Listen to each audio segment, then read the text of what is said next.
Boa tarde, meus irmãos. Vamos lá começar nossa escola dominical. Convido os irmãos para orarem agora. Vamos pedir ao Senhor que abençoe esse momento. Pai nosso que estás nos céus, nós te agradecemos, Senhor, por esse momento de reflexão, meditação e aprendizado da Tua Palavra que o Senhor nos dará. Pedimos que o Senhor abençoe para que nós possamos entender a Tua Palavra, e isso por meio do auxílio do Espírito Santo, e que possamos sair daqui edificados e amando mais ao Senhor, Pai. Ajuda-nos que a Tua Palavra venha de fato ser transformadora em nossas mentes e corações. Te pedimos isso em nome de Cristo Jesus. Amém. Vamos lá, irmãos. Então vamos dar continuidade ao nosso estudo, nosso panorama no Antigo Testamento. Hoje é o nosso segundo estudo já no livro de Levítico, não é isso? É o estudo de número 10, né? Nossa 10ª semana já. 10ª semana já estudando o Antigo Testamento, passa rápido, né? 10 semanas. Então, nesse estudo de hoje nós vamos, se o Senhor permitir, do capítulo 8 ao 10 de Levítico. Tem bastante coisa para a gente ver. No domingo passado a gente aprendeu um pouco sobre a questão do sacrifício, né? Como é feito o sacrifício na lei de Moisés, na lei levítica. E hoje a gente vai aprender um pouco sobre a função, o papel do sacerdote, né, em Israel, nessa questão da lei, o sacerdote, e também tentar aplicar isso para nós. Então vamos lá, conto com a ajuda de vocês também, com perguntas, colaborações, e a gente vai passando assim. Então vamos aí, do capítulo 8 em diante. Peço que vocês abram a Bíblia de vocês no capítulo 8 de Levítico, Levítico 8, que é o nosso ponto de partida de hoje. Levítico 8. E aí a gente vai passando devagarzinho, vendo o que tem de mais importante aí. Então, como os irmãos estão vendo no slide, após Moisés receber do Senhor, vamos lembrar o contexto que a gente viu na semana passada? Estamos ainda na base do Monte Sinai. O povo está todo lá na base do Monte Sinai. Moisés está dentro da tenda da congregação, dentro do tabernáculo, e Deus está falando com Moisés, dando-lhe todas as instruções. Na semana passada, a gente viu tudo que Deus falou para Moisés sobre os sacrifícios, como deviam ser feitos, qual é a função de cada sacrifício. E nesta semana nós vamos ver o que Deus falou para Moisés sobre a questão dos sacerdotes. E aí o capítulo 8 começa com o primeiro ponto, que é a consagração ou separação de Arão e seus filhos. E aí aqui já vem uma primeira questão muito importante. O sacerdote Arão foi o primeiro sumo sacerdote aqui de Israel. E por que ele foi escolhido? Porque a família dele, ou seja, a família da tribo de Levi, foi a tribo selecionada, a tribo de Levi foi a tribo selecionada para o sacerdócio. Então guardem isso na cabeça, porque também já é uma questão aí da atividade de vocês. Por que Arão foi escolhido como o primeiro sumo sacerdote? Porque Arão era da tribo de Levi, e a tribo de Levi foi a tribo selecionada, consagrada para o sacerdócio. E aí o capítulo 8 vem explicar e mostrar como essa consagração, como essa separação foi feita. A primeira coisa, o primeiro ritual que a gente vê aí é a lavagem dos filhos de Arão e de Arão com água. Olhem aí o verso 6 do capítulo 8, olha o que diz. Verso 6. Então Moisés fez chegar a Arão e seus filhos e os lavou com água. Então o que tem? Qual é o significado desse ritual de lavagem com água? Purificação, como a gente sabe hoje pelo batismo, não é isso? Então é uma espécie ali de pré-batismo de Arão e dos levitas como ritual de sua purificação. E aí depois, de forma ainda mais profunda, vem a unção deles com óleo sagrado. Verso 10, acompanha aí, verso 10. Então Moisés tomou o óleo da unção e ungiu o tabernáculo e tudo o que havia nele e o consagrou. Então olha só, o óleo foi usado para unção de tudo aquilo que Arão e seus filhos iriam operar, inclusive eles mesmos. Então o óleo tinha essa função de consagrar. Então eles já tinham sido purificados e agora foram consagrados, ou seja, separados. E como a gente viu no estudo da semana passada, e em anteriores eu já tinha falado isso também, essa separação também significava algo como vocês não vão participar do resto da vida da cidade. Então os filhos de Arão, eles não podiam ter propriedade no nome deles, eles não podiam negociar bens. Então assim, eles tinham esse ofício completamente ligado ao tabernáculo, por isso que eles eram sustentados pela população. Por isso que o pessoal levava comida para eles, levava mantimento para eles, porque eles não tinham bens, não tinham coisas lá fora. Então, olha só, é isso que significa ser separado. Eles foram separados do restante da vida social para fazer isso aí, para fazer o ofício do sacerdote. Então, Arão e seus filhos. Aí, olha o verso 12 também aí, irmãos. O verso 12 diz assim: depois derramou óleo da unção sobre a cabeça de Arão e ungiu para consagrá-lo. Então está aí, ungiu os bens, né, os móveis do tabernáculo, e também o Arão e seus filhos foram ungidos. É daqui, inclusive, que o Salmo, depois os Salmos vão se referir à figura do óleo que desce sobre a testa de Arão e desce pela sua barba e depois a gola de suas vestes, e o Salmo coloca isso como algo bom, por isso que o Salmo começa: quão bom e quão agradável é os irmãos vivendo unidos, né, em comunhão. É como óleo, aí vem a questão do óleo. Por que é como óleo? Por que a nossa comunhão é uma coisa boa e é comparada ao óleo que desce sobre a cabeça de Arão? Porque o óleo que desce sobre a cabeça de Arão representa isso. Representa aquele que faz a ponte entre Deus e a sua comunidade, a comunhão, a aliança. Arão é aquele que foi separado, ungido, consagrado para fazer ofício, ou seja, para ligar Deus e a comunidade de Israel. Então, olha aqui, irmãos, que figura importante, né? A figura dos levitas, a figura de Arão e seus filhos.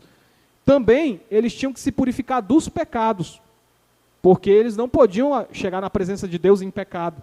Imagina o sacerdote entrar dentro do tabernáculo em pecado. A gente vai já ver o que acontece quando isso ocorre. Mas então eles não podiam, eles tinham que fazer um sacrifício pelos seus próprios pecados. Verso 14, irmãos.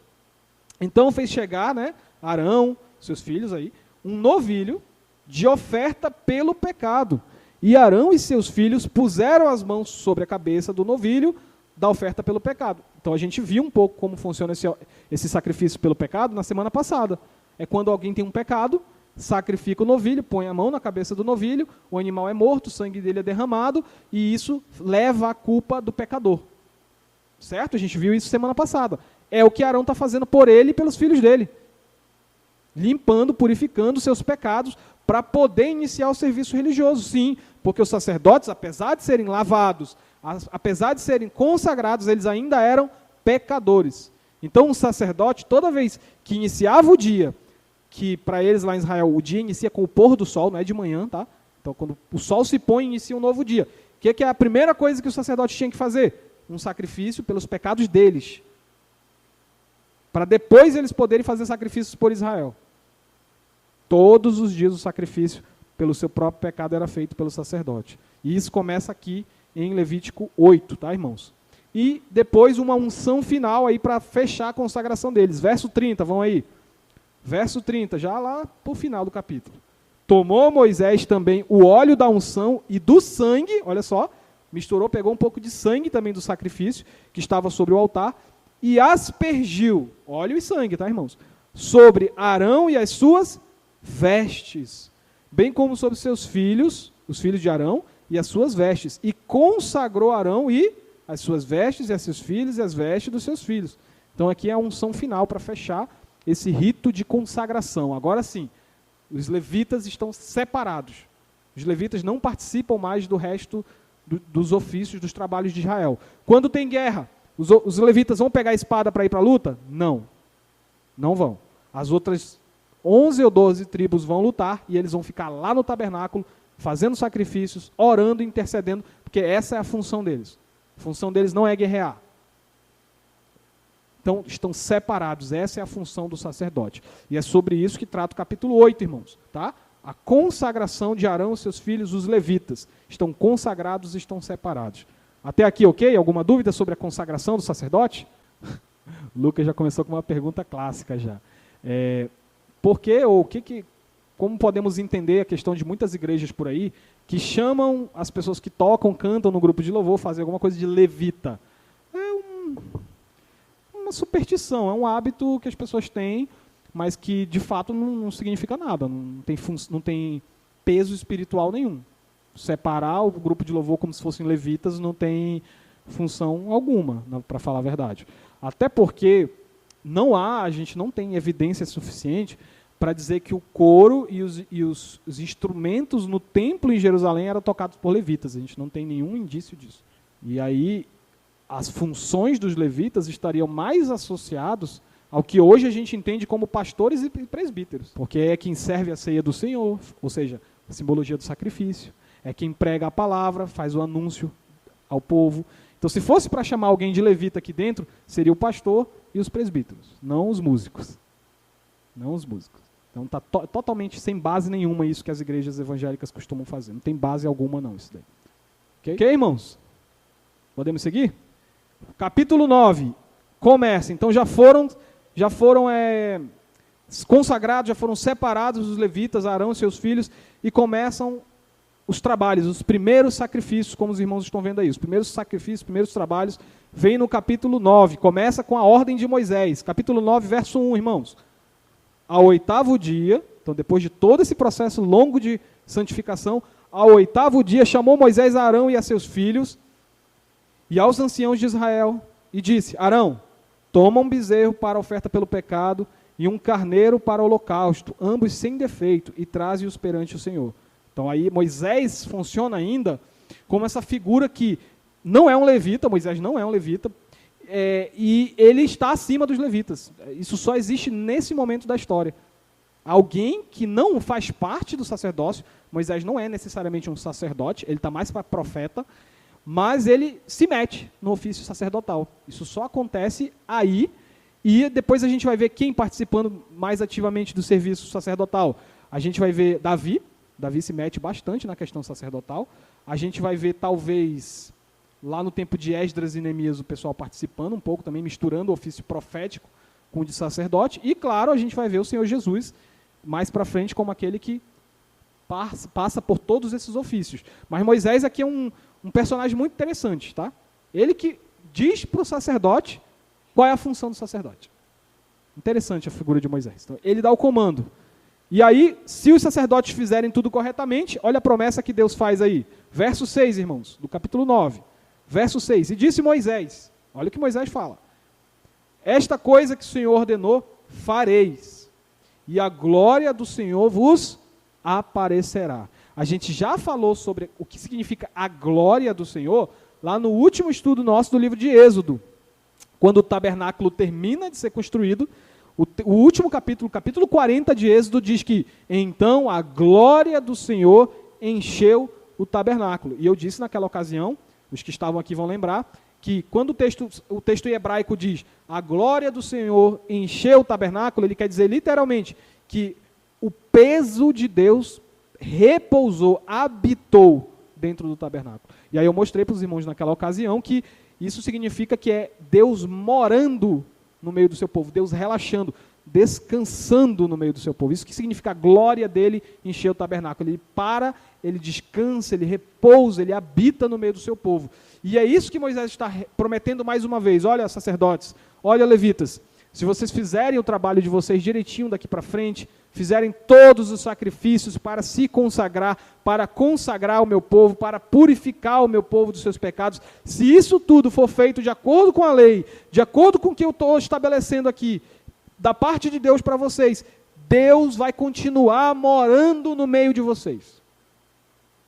Enquanto vocês seguirem tudo que a lei do Senhor ordena para a sua pureza, Deus vai morar no meio de vocês. Essa é a questão. Então Arão começa a trabalhar, vamos ver aí alguns versos. Verso 8, irmãos. Capítulo 9, verso 8, olha o que acontece. Chegou-se, pois, Arão ao altar e imolou o bezerro de oferta pelo pecado, que era por si mesmo. Agora já Moisés não aparece, repararam? Nesse verso Moisés não fala nada. Arão vai lá e faz, começou o trabalho. Arão já entendeu o que tem que fazer. Verso 12, irmãos, seguindo a leitura, verso 12. Depois imolou o holocausto, e os filhos de Arão lhe entregaram o sangue, e ele aspergiu sobre o altar em redor. Então, mais trabalho. Agora os filhos de Arão começam a trabalhar também. Verso 15.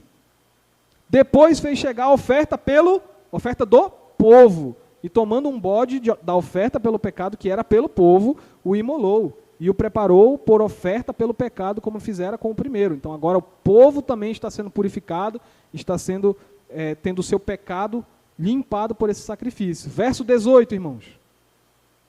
Depois imolou um boi. Lembra que eu disse no estudo passado que o boi era o animal mais caro?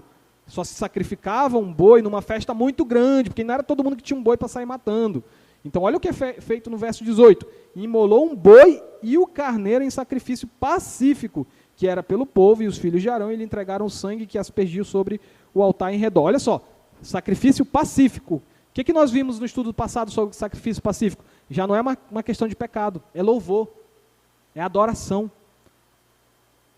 Deus aceitou os sacrifícios, os pecados de Arão e seus filhos foram purificados, os pecados do povo foram purificados, agora tem paz. Agora há paz entre Deus e o povo. Então quando nós sabemos que agora temos paz com Deus, que Deus aceitou o nosso sacrifício, o sacrifício que foi feito, qual é a nossa atitude diante desse Deus que nos perdoa? Qual é a atitude? Alegria, adoração, gratidão. E como é que Israel mostrou gratidão e adoração e alegria? Matando um boi. Matando um boi. Matar um boi era um ato de extrema alegria. Então, irmãos, essa é a simbologia do texto. E aí como termina? Verso 22. Depois Arão, veja que é Arão, não é mais Moisés, tá, irmãos? Arão assumiu o chamado dele. Verso 22. Depois Arão levantou as mãos para o povo e o abençoou. E desceu, havendo feito a oferta pelo pecado, e o holocausto, e a oferta pacífica. Então entraram Moisés e Arão na tenda da congregação, e saindo, abençoaram o povo. E olha o que aconteceu, irmãos. A glória do Senhor apareceu para quem? Todo o povo, diferente do que a gente tinha visto. E eis que, saindo fogo diante do Senhor, consumiu o holocausto e a gordura sobre o altar, o que vendo o povo jubilou e prostrou-se sobre o rosto. Deus apareceu na forma desse fogo, a sua glória se mostrou. Antes a glória não se mostrava para ninguém, era só para Moisés. Agora essa glória aparece para todo o povo, para que o povo saiba que Deus está ali habitando. Não me perguntem, como era essa glória? O que eles viram? Não me perguntem, porque eu não faço a menor ideia. Eu sei que era uma coisa linda. E aí o fogo saiu, queimou aquela oferta, consumiu aquela oferta. Lembra que eu disse semana passada para vocês? Por que eles queimavam o animal inteiro? Porque era como se Deus estivesse o quê? Comendo. É isso, Deus saiu no meio do fogo e comeu aquele boi. Deus aceitou, Deus está em paz com o seu povo nesse momento. Os sacrifícios foram aceitos. E essa é a promessa, irmãos. Se tudo for feito conforme a lei, Deus vai morar no meio do seu povo e vai ter comunhão, vai comer junto com o povo. Deus senta na mesa do povo e come com ele. Se tudo for feito de acordo com a lei. E se não for feito de acordo com a lei? Aí agora é o tema do capítulo 10. Alguma dúvida aqui sobre o 9? Não? Então vamos lá. Capítulo 10. O julgamento dos filhos de Arão. Capítulo 10. A gente só precisa ler os 3 primeiros versos do capítulo 10 e o resto eu vou contextualizando para os irmãos. Capítulo 10, vamos ler 1 a 3 aí. Nadab e Abiú, filhos de Arão, tomaram cada um incensário e puseram neles fogo, e sobre este incenso, e trouxeram fogo estranho perante a face do Senhor, o que lhes não ordenara. Então, olha o que aconteceu, saiu fogo de diante do Senhor, e os consumiu, e morreram perante o Senhor. E falou Moisés a Arão, isto é o que o Senhor disse, mostrarei a minha santidade naqueles que cheguem a mim, e serei glorificado diante de todo o povo. Porém Arão se calou. A gente pode tentar imaginar aqui o que foi que esses dois fizeram, mas o fato muito simples que eu quero colocar para os irmãos, que não deixa nenhuma dúvida, é, eles fizeram alguma coisa que Deus não mandou fazer. Certo? Não está claro isso na leitura? Agora, eu vou chegar aqui pela teoria, era para ter colocado fogo no candelabro, eles criaram outros fogos, que aí Deus chamou de fogo estranho, não dá para saber exatamente. O que a gente sabe é, Moisés passou para eles direitinho como era o culto, como deveria ser feito o procedimento, cada etapa do culto, e eles foram lá e inventaram um outro culto da cabeça deles. Eles chegaram lá e falaram, esse culto aqui é muito chato, esse culto aqui é muito tradicional, vamos mudar isso aqui, vamos fazer de outro jeito. E aí olha o que aconteceu com eles. Olha o que aconteceu com eles. Foram fazer um culto da própria cabeça, sem ordem divina. Olha o que aconteceu com eles. Agora, detalhe, irmãos, a gente acabou de sair do capítulo 9, quando o fogo de Deus era uma coisa boa, né?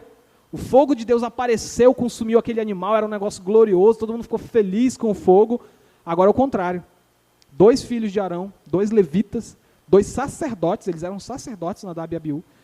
Eles chegaram na frente do tabernáculo e inventaram um culto diferente, e esse mesmo fogo que aparece no capítulo 9, aparece aqui, só que trazendo juízo, trazendo ira, porque eles não seguiram o que o pai deles, Arão, tinha acabado de receber. Como deve ser feito? Assim, assim, assim. Eles desobedeceram, foram punidos. E é isso que acontece, irmãos, quando nós pervertemos a adoração de Deus. É isso que acontece quando pervertemos a adoração de Deus. Então, o restante desse capítulo 10 é só mais deveres dos sacerdotes, mais atribuições que os sacerdotes deveriam ter para que isso não ocorra mais. Para que esse tipo de juízo não venha mais sobre a casa de Levi. A gente sabe, pela história da Bíblia, que isso tornou a acontecer de novo, né? Lá no livro de Samuel, a gente conhece os filhos de Eli, né? Que eram também pervertidos, brincavam com a comida do sacrifício, roubavam pessoas, eram blasfemos, eram imorais. Então a gente sabe que quando o sacerdócio se corrompe, o povo vai se corromper também. O livro de Malaquias, se você pegar o livro de Malaquias, irmãos, dá para ler numa sentada na tua mesa lá, tu lê Malaquias, porque é 4 capítulos rapidinho.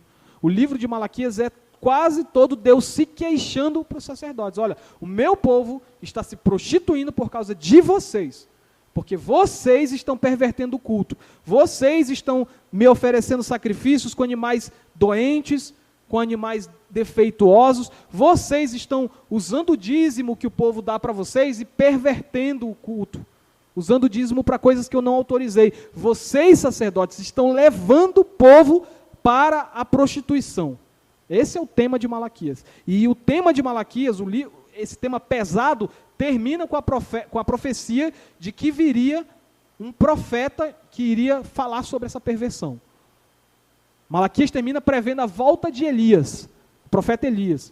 Olha, Elias vai voltar e vai denunciar essa perversão, essa prostituição que vocês estão fazendo no culto. E aí a gente sabe pela história da Escritura, da palavra do Senhor, que não era bem o Elias que eles esperavam, né? Era João Batista. A voz que clama no deserto, e fez isso, denunciou a perversão de Israel, falou mal, criticou os fariseus, chamou os fariseus de raça de víboras.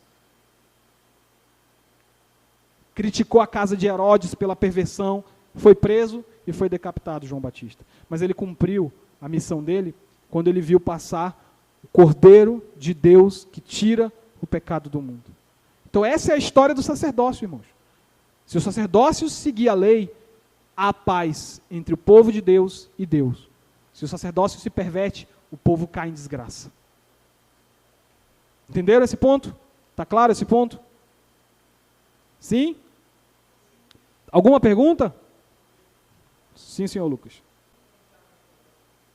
A pergunta do Lucas é se essa questão do fogo estranho, né, está ligado à ira, à morte, se isso envolve só o culto, ou se lá fora nas nossas vidas comuns, vamos dizer assim, a gente também pode estar oferecendo fogo estranho a Deus. Também, Lucas. Também. E há exemplos na Bíblia de pessoas que queriam criar uma espécie de liturgia para a sua vida a partir da própria cabeça. Do nada. E isso também foi punido por Deus. Se você for ler Juízes, há casos onde Israel estava tão quebrado, tão prostituído, que o cara teve um camarada lá, quem já leu aí o livro de Juízes vai lembrar, ele construiu um templo dentro da casa dele.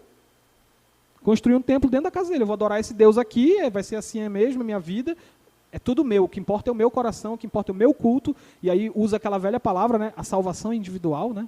que é o que as pessoas gostam de falar, essa frase, a salvação é individual, para não prestar conta da sua vida para a igreja e vai para o inferno individualmente. Acha que a salvação é individual, vai para o inferno individualmente. Tá? Porque foi isso que ele fez. Ele ficou lá na casinha dele lá, e aí, o que eu faço para adorar a Deus? Aí ia passando um sacerdote, ele contratou o sacerdote só para ele. Né? Dias de pandemia, que a gente se acostumou a ver culto pela internet, o que mais tem é a gente fazendo isso. Fogo estranho em casa. Isso e outros exemplos. Né? Desigrejados, essas coisas. Isso é tudo fogo estranho. Tá? Perfeito, irmã. Essa é a aplicação final que nós vamos tratar. Eu vou lembrar da sua fala no final, porque é isso mesmo. Alguma dúvida aqui ainda sobre os capítulos 8, 9 e 10? Eu vou já falar sobre a questão da liturgia, como funciona no nosso caso aqui, de um culto presbiteriano, um culto que nós entendemos que é bíblico, mas vamos começar pelo ponto mais óbvio, já que eu já falei aqui do sacerdócio e tal, é a questão, por exemplo, da forma como muitas igrejas tratam de forma bagunçada o sacramento. Isso é uma coisa que me pega, assim, me dá uma agonia. Eu já congreguei em uma igreja, não vou dizer qual é, mas eu congreguei numa igreja onde tinha muita gente lá que tinha um dízimo muito alto, e não era batizado, não era nada, e ficava sentado no banco, e não participava da ceia. Aí o pessoal, com medo de perder esses ricaços que não eram batizados, sabe o que fizeram? Incluíram um terceiro elemento na ceia, uva. Irmãos, isso é pecado. Uva na ceia. Então, quem é batizado ceia com pão e vinho, e quem não é batizado come uva no momento da ceia. Irmãos, isso é pecado. O Senhor vai trazer juízo sobre as igrejas que fizerem isso. Isso é pecado, perverter o sacramento. O Senhor Jesus instituiu que é pão e vinho, ponto final. O apóstolo Paulo, em 1 Coríntios 11, disse, eu lhes passei aquilo que eu recebi de Cristo, que na noite em que ele foi traído, ele tomou o cálice, tomou o pão e fez isso. Acabou. Outros exemplos, o próprio dízimo. A forma como o dízimo é tratado hoje de forma pervertida. Os pastores fazendo carreira em cima do dinheiro do povo pobre. Isso também é considerado um fogo estranho. Então hoje, e aí sem falar da liturgia, que eu vou já comentar sobre a questão da liturgia, mas esses são abusos que são muito cometidos. Né? A gente passou um período eleitoral aqui que a gente viu muito a igreja ser profanada, políticos que nem crentes são, participando da mesa do sacramento, políticos pregando em púlpito, só aparecem na igreja na época de eleição e depois somem. Isso tudo é fogo estranho. Isso tudo é prostituição do culto. Mas a gente vai falar sobre liturgia já já, Alexandre.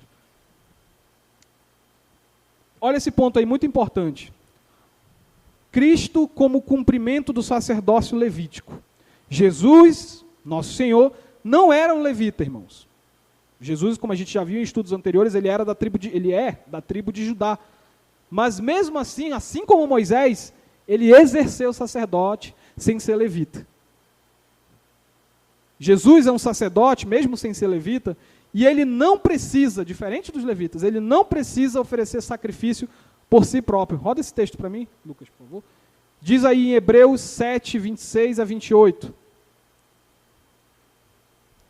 Vamos ler aí. 1, 2, 3 e... Com efeito, vinha como este, santo e inculpável.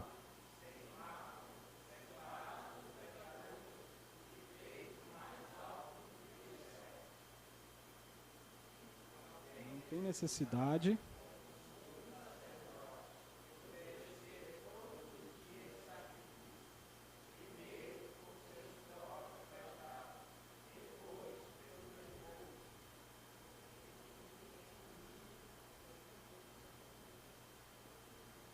Cadê a leitura, irmão? Desandou a leitura aí, mas deu para entender o ponto? Jesus é puro, nunca pecou, e, portanto, ele não precisa oferecer sacrifício por ele. Não precisa. Os levitas, como eu disse para vocês, todo novo dia, tinham que fazer um sacrifício porque estavam sujos. Jesus não. Só precisou fazer um. Nunca mais. Jesus também no segundo ponto, voltou para o slide. Jesus atua não só como sacerdote, mas ele é o próprio Cordeiro. Ele, além de ser o sacerdote, ele também é o Cordeiro. Jesus é, que a gente chama de bombril, né? 1001. Ele não precisa sacrificar um outro animal. Ele é o sacrifício. Ele se entrega como sacrifício. Vamos ler aí Hebreus 9, 11 a 14, irmãos. Hebreus 9, 11 a 14. Olha o que diz o texto.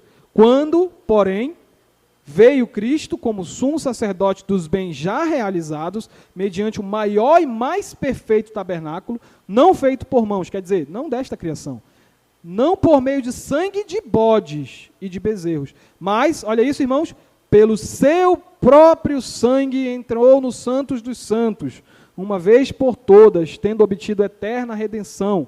Portanto, se o sangue de bodes e de touros e a cinza de uma novilha, aspergidos sobre os contaminados, os santificam quanto à purificação da carne, muito mais o sangue de Cristo, que pelo Espírito Eterno, a si mesmo se ofereceu sem mácula a Deus, purificará a nossa consciência das obras mortas, para servirmos ao Deus vivo. Por isso mesmo, ele é o mediador da nova aliança, a fim de que, intervindo a morte para a remissão das transgressões que havia sob a primeira aliança, recebam a promessa de eterna aliança aqueles que têm sido chamados.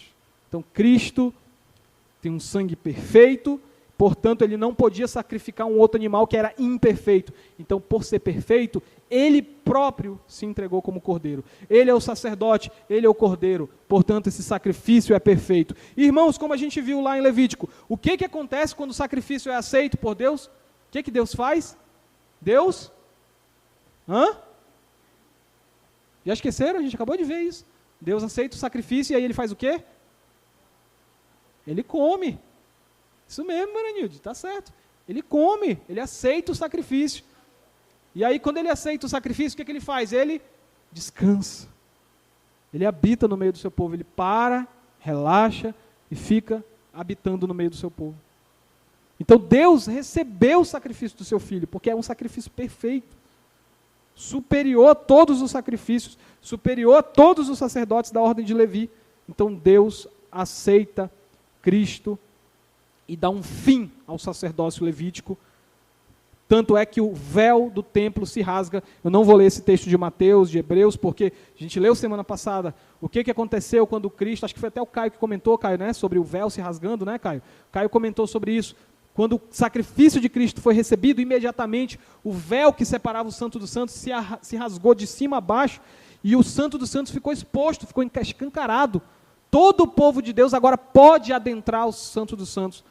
Todo o povo de Deus agora foi elevado, foi promovido, como a gente pode dizer, a status de sacerdote. Aí o último ponto, Deus nos elegeu com ele, com Cristo, né, para sermos sacerdotes.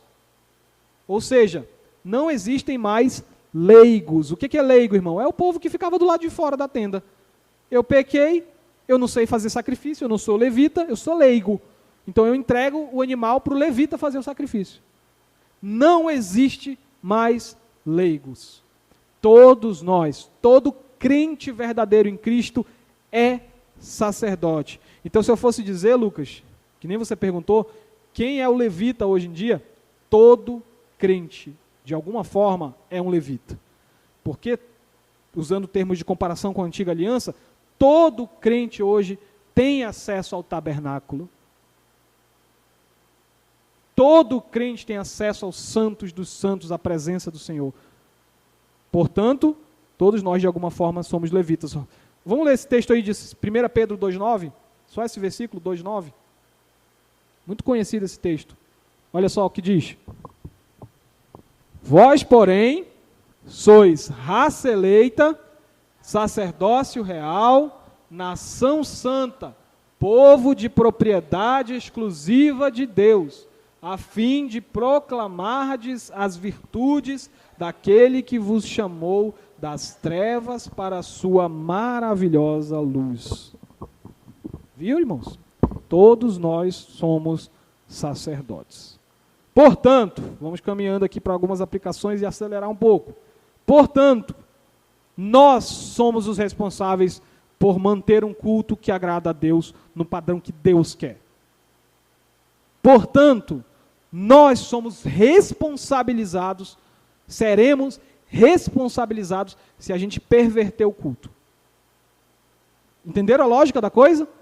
Filho de Arão era sacerdote, ele tinha que manter o culto puro. Ele pecou no culto, morreu. Se você é sacerdote, você tem que manter o culto puro. Se você perverter o culto de Deus, não vou completar a frase. Então nós temos essa função hoje, irmãos. Devemos aprender com o perigo de um culto sem ordem, com o próprio exemplo de Nadab e Abiú, e com os esforços do apóstolo Paulo, já na nova aliança, que nos mostram sobre essa importância. Vamos rodar esse texto aí. 1 Coríntios 11. Vamos abrir aí, irmãos. Quem quiser me acompanhar, quem quiser ler aí só. 1 Coríntios 11, 20 a 33. É um texto longo, mas olha só, mas é importante. Paulo está falando do contexto da reunião dos cristãos lá em Corinto. O culto lá em Corinto estava uma bagunça. E vamos arrumar esse culto aí. Verso 20. Quando, pois, vos reunis no mesmo lugar, não é a ceia do Senhor que vocês comeis, né? Porque ao comerdes, cada um toma antecipadamente a sua própria ceia, e há quem tome ao passo que há também quem se embriague. Há quem fique com fome e há quem se embriague. Não tendes, porventura, casa para comer e beber? Ou menosprezais a igreja de Deus e envergonhais os que nada têm? Que vos direi? Louvar-vos-ei? Nisto certamente não vos louvo. Porque eu recebi do Senhor, irmãos, olha aí. Eu recebi do Senhor o que também vos entreguei. Que o Senhor Jesus, na noite em que foi traído, tomou o pão e, tendo dado graças, partiu e disse: isto é o meu corpo que é dado por vós, fazer isto em memória de mim. Por semelhante modo, depois de haver ceado, tomou também o cálice, dizendo: este cálice é a nova aliança em meu sangue. Fazer isto todas as vezes que o beberdes em memória de mim. Porque todas as vezes que comerdes este pão e beberdes o cálice, anunciais a morte do Senhor até que ele venha. Por isso, aquele que comeu o pão ou bebeu o cálice indignamente, será réu do corpo e do sangue do Senhor. Examine-se, pois, o homem a si mesmo, e assim coma o pão e beba do cálice.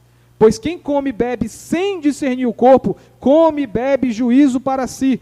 Eis a razão que há entre vós muitos fracos e doentes, e não poucos que dormem. Dormem aqui é morrer, tá, irmão? Só para você saber. Muitos que morrem. Porque se nos julgássemos a nós mesmos, não seríamos julgados. Mas quando julgados, somos disciplinados pelo Senhor, não para sermos condenados com o mundo. Assim, pois, irmãos, meus amados, quando vos reunis para comer, esperai uns pelos outros. Tenham ordem no culto. Tenham ordem no culto. Mais um texto aí. 1 Coríntios 14. Aí é o capítulo todo, mas eu não vou ler o capítulo todo com vocês e vou dar só o contexto. Só o verso 1 aí para introduzir.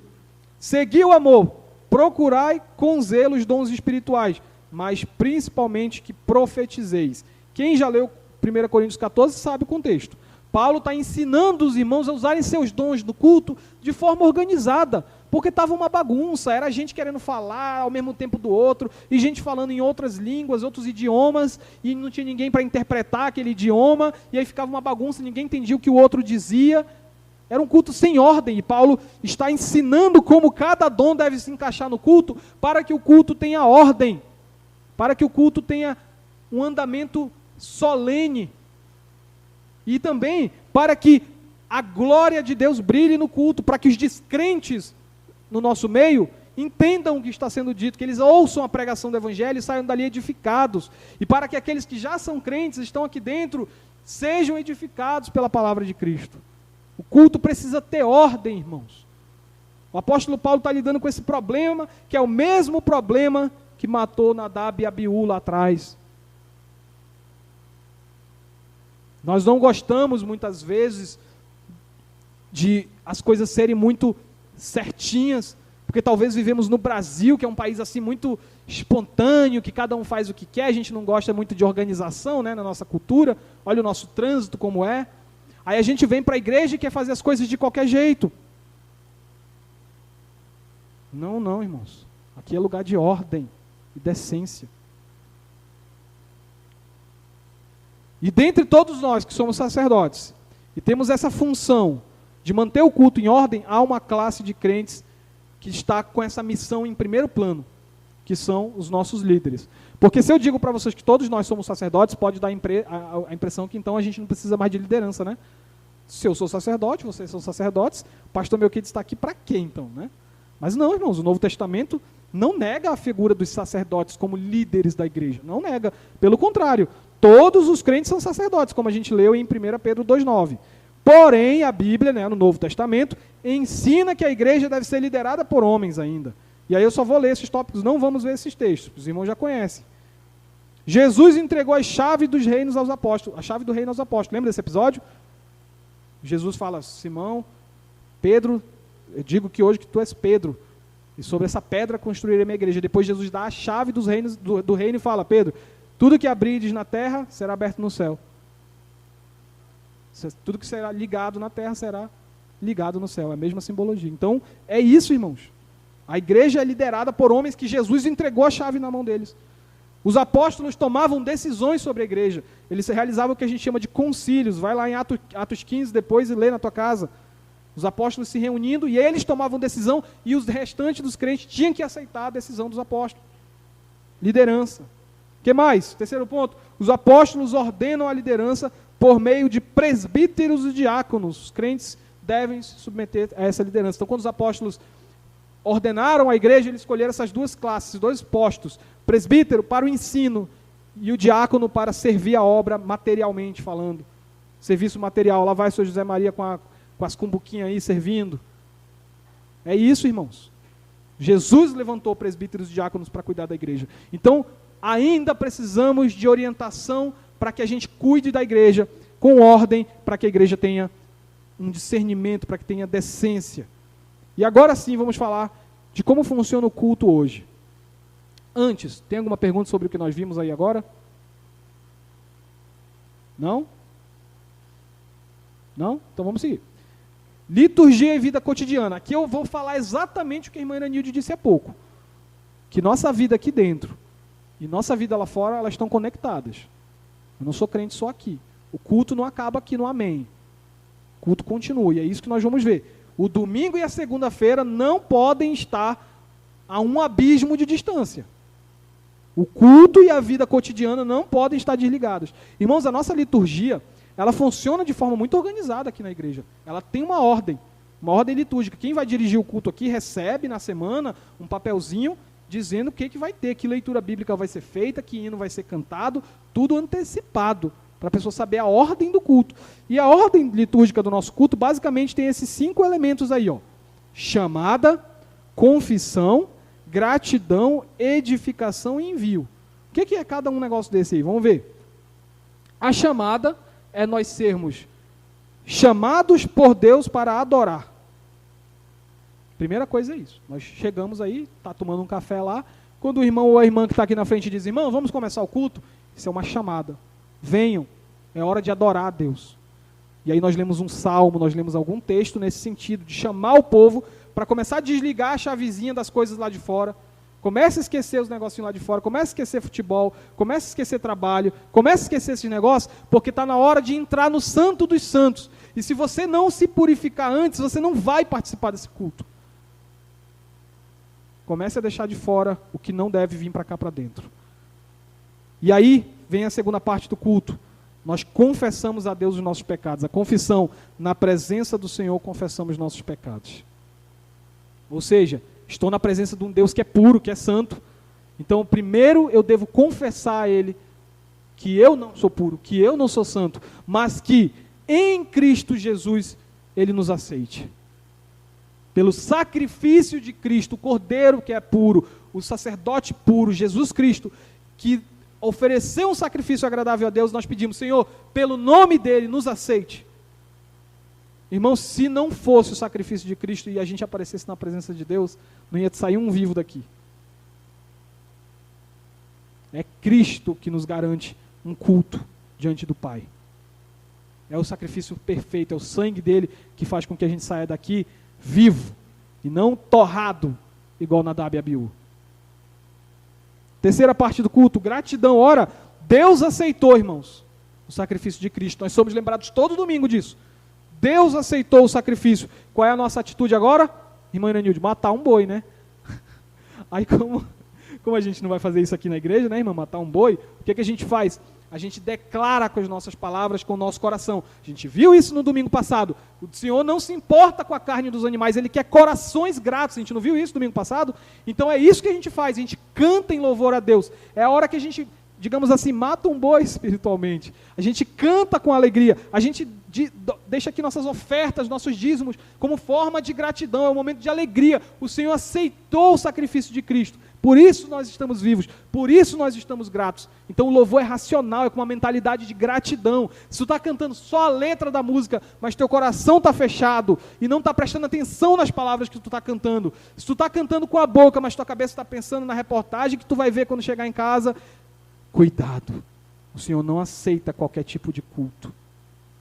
Cuidado, gratidão. E aí, depois que declaramos a gratidão, a gente se senta, o pastor toma o lugar dele no púlpito e vem a edificação.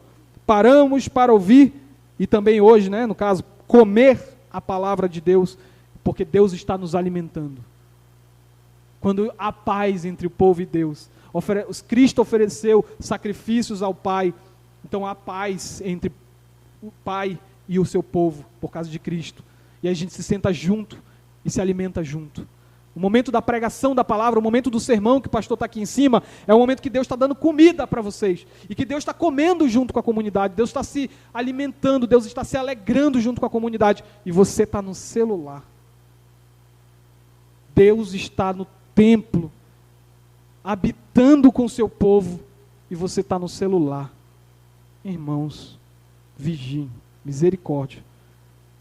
Terminamos a pregação, somos edificados pelo Pai, o pastor Melquiades finaliza, ele ergue os seus braços e nos envia, porque a porta vai se abrir para a gente sair daqui do templo. É o envio. Somos abençoados e enviados agora como missionários para levar a palavra de Deus lá fora. É isso, irmãos. O Senhor está fazendo com que o culto nos prepare para a vida lá fora. Amém? Aí vem a segunda parte. Como a gente não tem tempo, a gente vai deixar para o domingo que vem essa segunda parte. Vamos parar aqui no envio. Envio. Terminou. O pastor levantou suas mãos e falou que a graça de Deus fez a bênção apostólica, estamos liberados para ir para casa. Acabou o culto? Não. Agora que vai começar a parte mais desafiadora do culto. Quando você é enviado para a missão lá fora. E aí a gente vai ver isso domingo que vem com a graça do Senhor. Amém, irmãos? Amém? Vamos orar. Semana que vem, se o Senhor permitir, a gente continua essa parte aí. Amém? Vamos orar? Oremos.